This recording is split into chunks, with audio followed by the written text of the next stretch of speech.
What's up, dudes? Kubla here, and welcome back to Hearthstone. Today we're going to do something focusing on arena advice. I felt like this is something that I wish I had when I started playing arena, and so I wanted to share a little bit. For one thing, I'm a free player, and arena is a really good way to learn Hearthstone, as well as to develop a lot of actual understanding of certain synergies and when to play and when not to play. And the biggest thing too with it is it's really good for someone who doesn't actually buy anything from the game. You know what? Let me explain this decision first before I do it.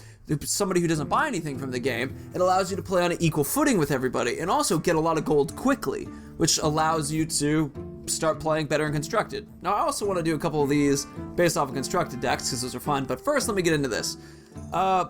Basic arena situation. Always choosing amongst 3 dudes and options. Now, to put it simply, there is a list online which will show you the best arena heroes to choose. The best way to kind of imagine it are characters that interact with the board immediately. So Thrall drops a character, Garrosh armors up, Anduin heals. He can heal anything on the board, he can drop a dude who can do stuff, but it's kind of random, he heals. Out of everything, this guy's the safest bet because he can affect the board, not just put a dude out or something. Now, that rule, however, does not necessarily apply to paladins. Paladins are considered the best class in arena. But let's talk about some arena draft picks.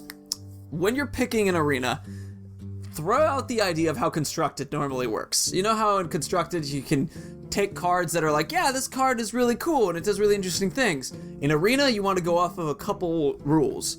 Rule 1 is you look at the cost of the card, and then you look at the actual strength and damage, the attack and then health of a card.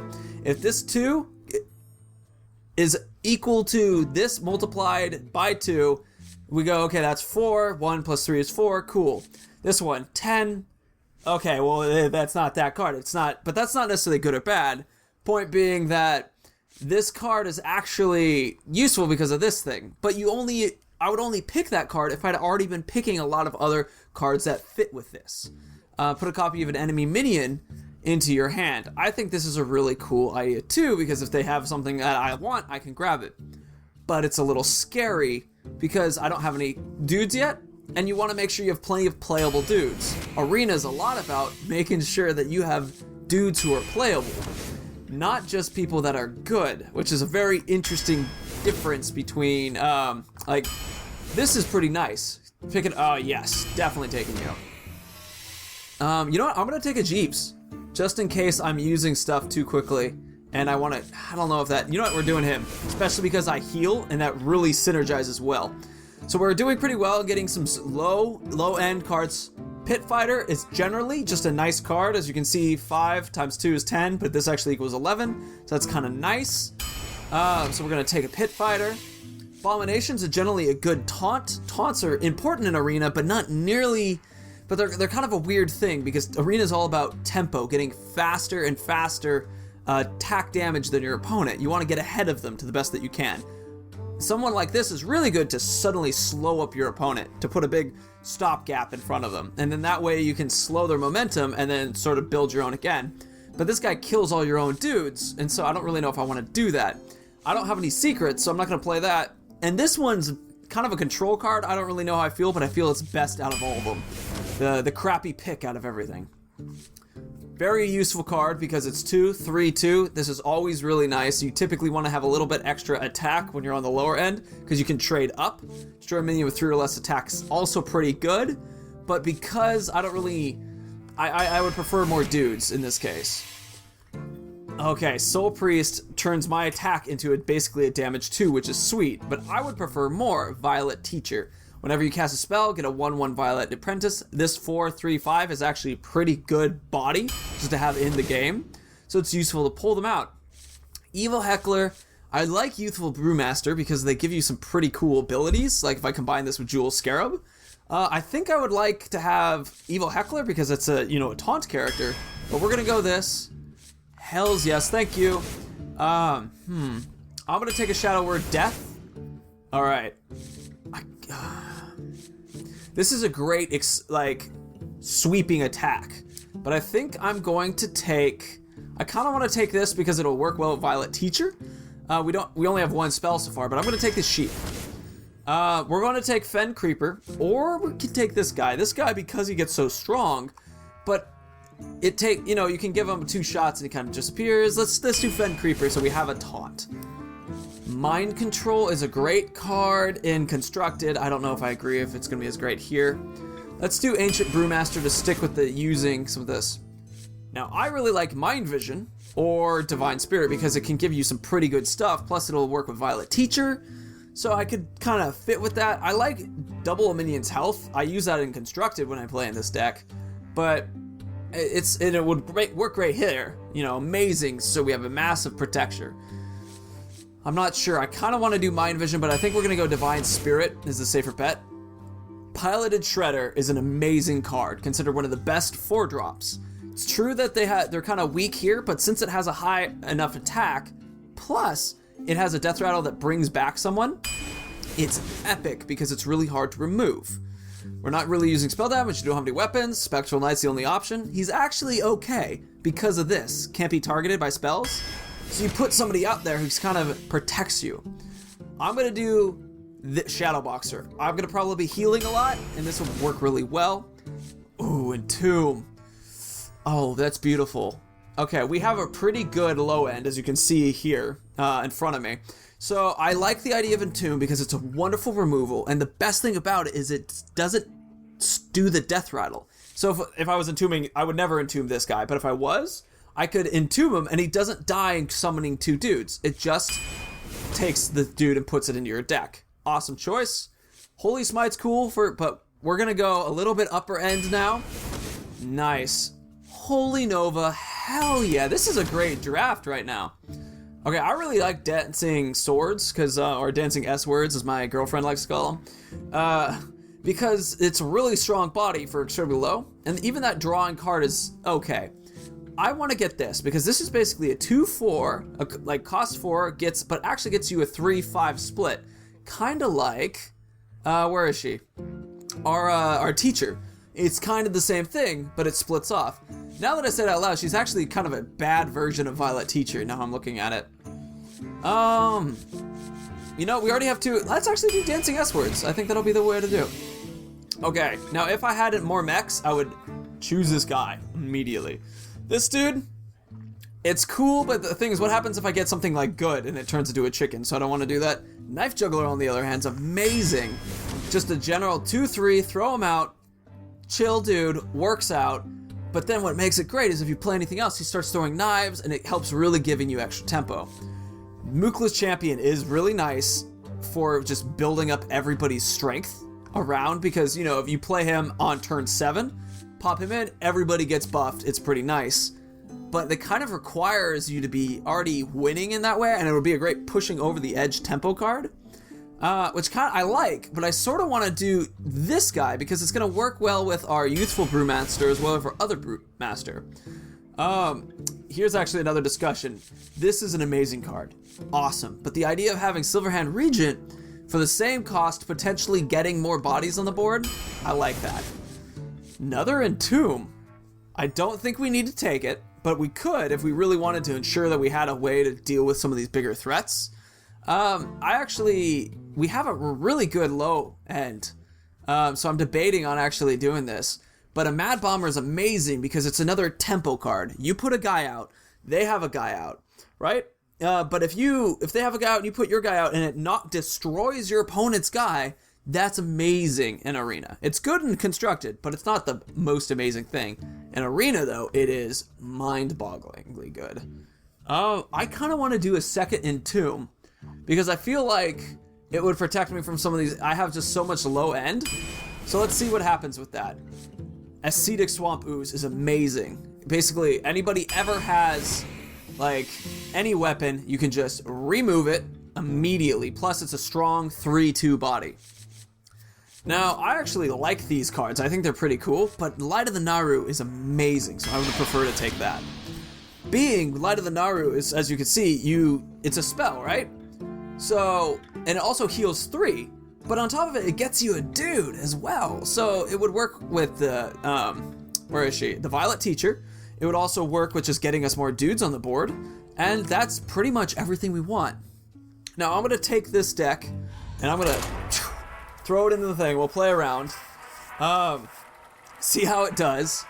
I've been actually finding that in my experience playing in Arena, so it feels like so Paladins everybody argues is the best class in Arena, followed by Mage, and then I'm not sure who the next best classes are, honestly, but that's typically you go Paladin, Mage, and then on the bottom is typically Shaman and Warrior. And the reason for that is because a lot of Shamans good cards that are rare and stuff, like sweeps and things, they're rare, and so in Arena they show up less often.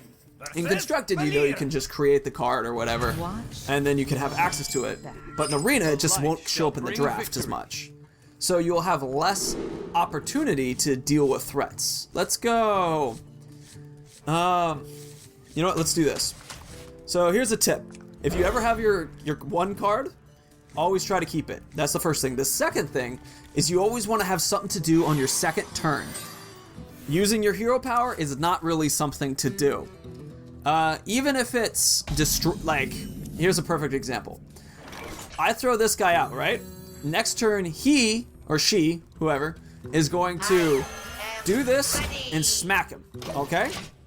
But the thing is, that's wasting their turn too, and I'm getting 2 damage for this.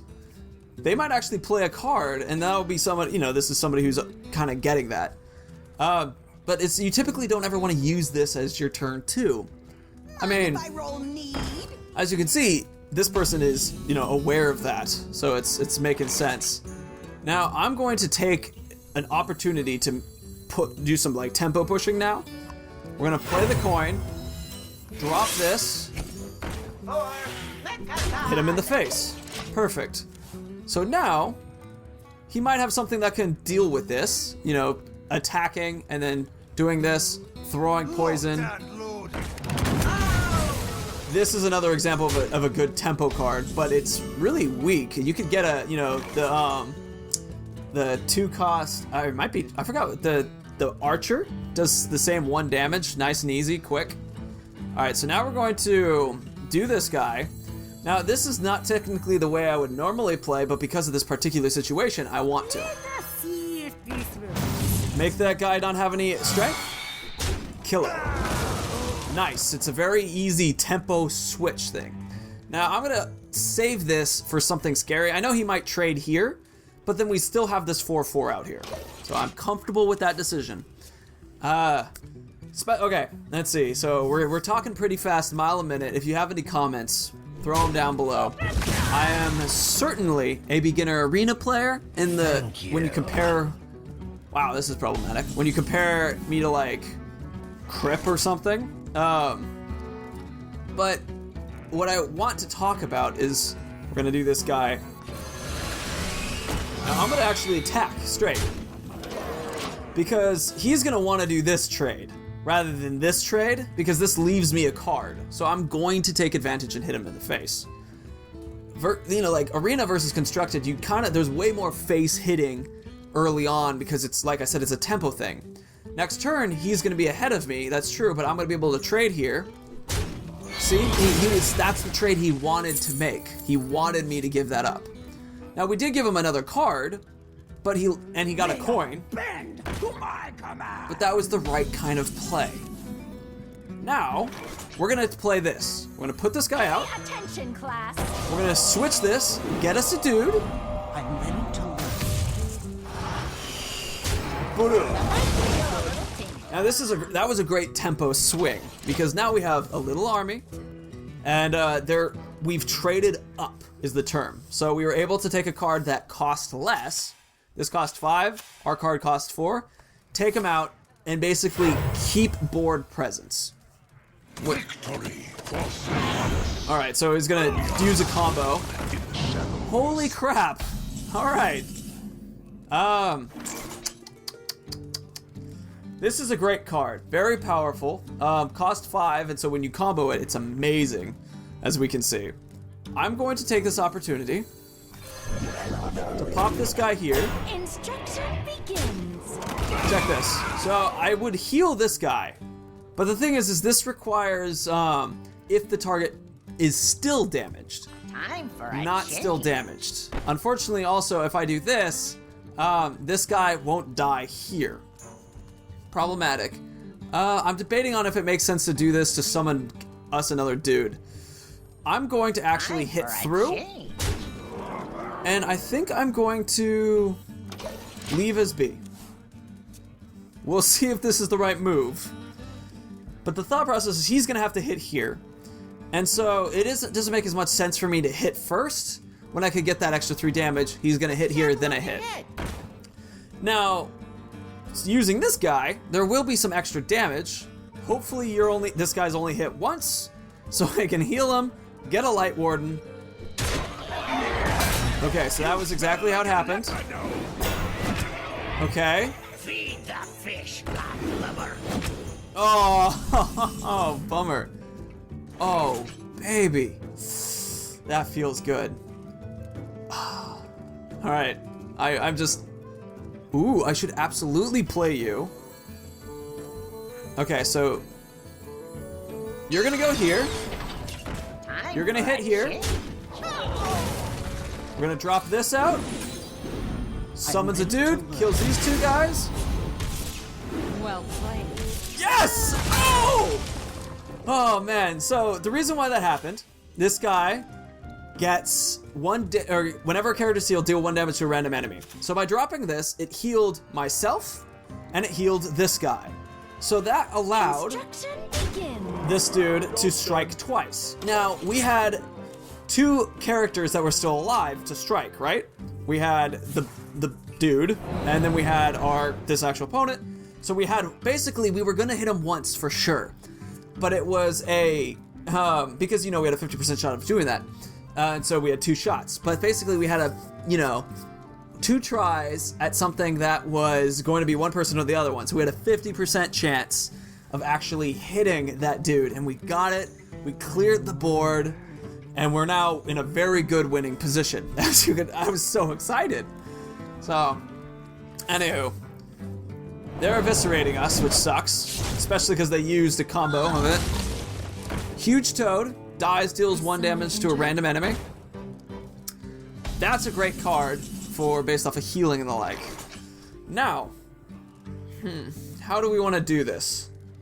I want this guy dead more than that, because if I played this guy, and then let's say we attack you and we heal you, maybe you'd hit them, but then we'd have to hit them, so it's unlikely he's just gonna trade, and all we did was pay 3 mana to get, so I was burping, paid 3 mana to get 1 dude, 1 little dude to come out. Sure, we removed him, but then he attacked, so it's not really gonna, it's not my cup of tea I would like to play. Versus, we could do this, hit, heal, and then whoever gets hit here will then get killed. Does 1 damage. We have a 4/5 out. That's cool. So we did give him a card, but I think that was a fair trade because that allowed us to get rid of a 3/2 dude, put us a stronger dude out. Plus we have access to this person still, and we have access to this person still. So she can attack here. Gain battle equal to your weapon. Okay. Oh, great. Another one.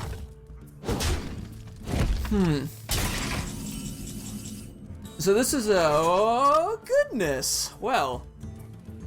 Okay, so here's a tough play. All right. So this is 3 damage if we add this guy, and then 3, 5. That's 8. We throw him out there. We do 8 damage. You want to deliver a lot of damage if possible when you're playing Arena, because getting that forward tempo going means that they're gonna have to go after this guy, and then using these other cards to try to kill. Now this guy won't die from hitting this dude. He won't. But there's some serious advantage to this. So we can play this dude. Boom. Might of Stormwind's going. I'm gonna directly hit like this. I actually can't use my ability on him. Shoot, I forgot about that. Okay, we're gonna go Forward. Forward, and then we're gonna just heal ourselves. Oh, nice! It launched the attack. I forgot about that. So, he's going to have to trade here. Unless he has something to... Interesting.